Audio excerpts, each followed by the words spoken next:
कोई एक बात रामायण हो चाहे भागवत हो चाहे महाभारत, एक तो बात स्पष्ट है, चाहे वो किसी भी श्रेष्ठ कुल में पैदा हुआ, क्या ये द्रोणाचार्य अश्वत्थामा ये समझा नहीं करते थे? क्या ये शिखा नहीं रखते होंगे? क्या यज्ञ गोपविदारी नहीं थे?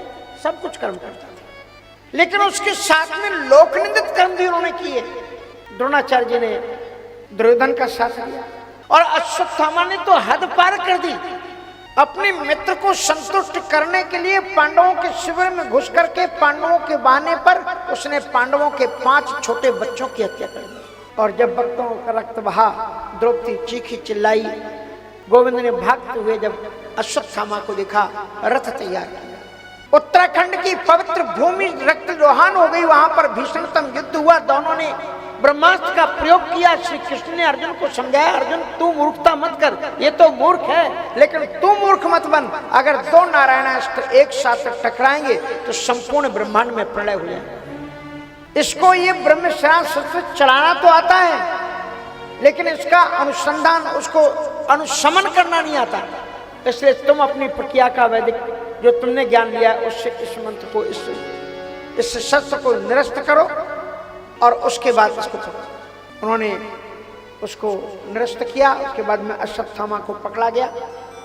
अब जरा यहाँ पांडवों के चरित्र को देखिए, क्या खूबसूरती है, क्या कितना सौंदर्य है, कितनी अद्भुत उनके चरित्र का शॉर्टकट है। अश्वत्थामा जिस वक्त पकड़ा गया, अर्जुन पकड़े हुए हैं, उसी समय भीम ने अपनी गदा निकाली और सिर पर मारने ही जाता, इसी वक्त में उसको मार दूंगा, लेकिन अर्जुन ने पांव पकड़ लिया। कहा कि भैया, क्योंकि अर्जुन से बड़े हैं, ये हमारे गुरु का पुत्र है, उनसे हमने पढ़ा है, इसे मत मारो।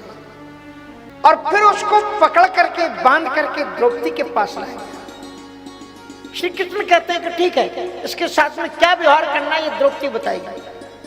अब जरा माताओं ये देखना, श्रीमद् भागवत में 3 माताओं का बड़ा भव्य चरित्र है। उसमें एक ये द्रौपदी, जिसके 5 पुत्रों का हत्यारा अश्वत्थामा पकड़ करके उसके सामने लाया गया। अगर और कोई माँ होती तो क्या कहती? कहती मारो उसको। इसी वक्त उसने मेरे 5 पुत्रों को मारा, लेकिन अपने गुरु पुत्र को बंधा हुआ देख करके द्रौपदी चीख उठी। उसका क्या कर रहे हो, तुमने क्यों बांधा इसको? मुच्यता मुंचिता में ब्राह्मणो नितिराम गुरु। अरे इसे छोड़ दो, इसे छोड़ दो, ये गुरु का पुत्र है, ये ब्राह्मण है, नित्य बंधनी। भीम ने कहा, मालूम इसने 5 पुत्रों की हत्या की। अर्जुन भी इसी पक्ष में है कि उसे ना मारा जाए, पर भीम मारने के लिए तैयार। तो भीम ने गोविंद से कहा कि आप मुझे बताइए, इसे मारना चाहिए कि नहीं मारना चाहिए? तो श्री कृष्ण जी तो गोलमोल बोलने में तो बहुत मशहूर थे। तो क्या कहा? का ब्रह्म बंधुर्नहातव्यम, ब्राह्मण नहीं माना, लेकिन आतताई वधारहणा। लेकिन यदि वो आतताई हो, अत्याचारी हो, नृशंस हो, हत्यारा हो, तो उसका वध कर देना चाहिए। त्रेता में मैंने रावण को मारा है। और फिर बाद में ये भी कह दी कि मई वो है मामनाथ परिपाह्यानुशासन। मैंने दोनों ही बातें बता दी कि ब्राह्मण को नहीं मारना चाहिए, ब्राह्मण अवध्य है, लेकिन अत्याचारी तो उसे मार देना चाहिए। अब whatever you like you जज, you should do behave like that. अब आपको जो उचित लगता है आप वैसा व्यवहार करो। अब उनके ऊपर छोड़ दिया गया है कि तुम जैसा चाहो तो वैसा करो। लेकिन फिर द्रौपदी ने क्या कहा? कहा गोविंद तुम्हारी गोल मोल बातें ये बता रही हैं, उसको मार दिया जाए, लेकिन हम ऐसा नहीं चाहते।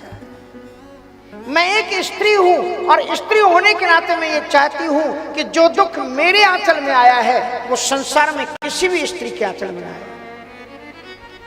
आज मेरे पुत्र मारे गए हैं तो मैं जैसे बिलख रही हूं, ये भी किसी का पुत्र है, और ये जब मारा जाएगा तो मेरी गुरु माँ है, जिसका पति तो पहले ही रणभूमि में मार दिया गया है, कृपाचार्य की बहन उत्तर की, और अपने गुरु माँ का रोना मैं नहीं देख सकती, इसलिए इसको छोड़ दो।